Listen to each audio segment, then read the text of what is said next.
અમદાવાદની ખ્યાતિ હોસ્પિટલમાં આયુષ્યમાન કાર્ડનો દુરુપયોગ કરીને ગરીબ દર્દીઓને ચીરી નાખવામાં આવ્યા હતા. તેવી જ હાલત સુરતમાં ઊભી કરવા માટે સરકાર રાહ જોઈ રહી હોય તેવો ઘાટ થયો છે.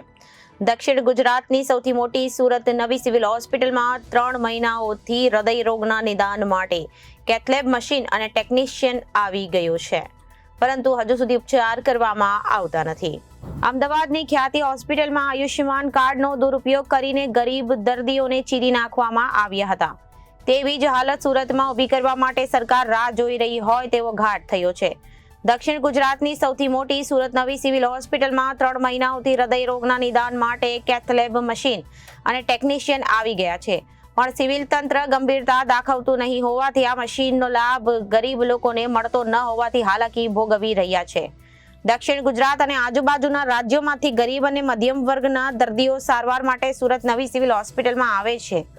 સિવિલના કિડની બિલ્ડિંગમાં 4થા માળે કેન્દ્ર સરકાર દ્વારા ફાળવવામાં આવેલું હૃદય રોગના નિદાન અને સારવાર માટે આધુનિક કેથલેબ મશીન 3 માસ પહેલા ઇન્સ્ટોલ કરવામાં આવ્યું છે.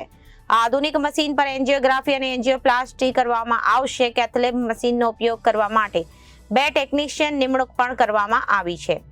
સુરત સિવિલ તંત્ર અને અધિકારીઓ દ્વારા હજી હૃદયની તકલીફ ધરાવતા દર્દીઓના નિદાન અને સારવાર માટેનું કેથલેબ મશીન ચાલુ કર્યું નથી. આ મશીન જલ્દી શરૂ કરવામાં કોઈને રસ ન હોય એવું લાગી રહ્યું છે. હજી પણ સિવિલમાં આ મશીન શરૂ નહીં થતા ગરીબ દર્દીઓએ ખાનગી હોસ્પિટલમાં જવું પડે અને તે હોસ્પિટલમાંથી ખ્યાતિ હોસ્પિટલ જેવું કૌભાંડ થવાની શક્યતા છે. જો સિવિલમાં સુવિધા જલ્દી શરૂ કરવામાં આવે તો શહેરના ગરીબ દર્દીઓને સચોટ નિદાન અને સારવાર મળવા માટે તેમના સારવારના વધુના પૈસા આપવા પડશે નહીં.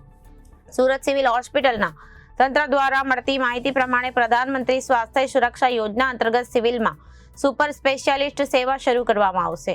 3 મહિના પહેલા કિડની બિલ્ડિંગમાં હૃદય રોગના નિદાન અને સારવાર માટે કેથલેબ મશીન સરકારે ફાળવ્યું છે.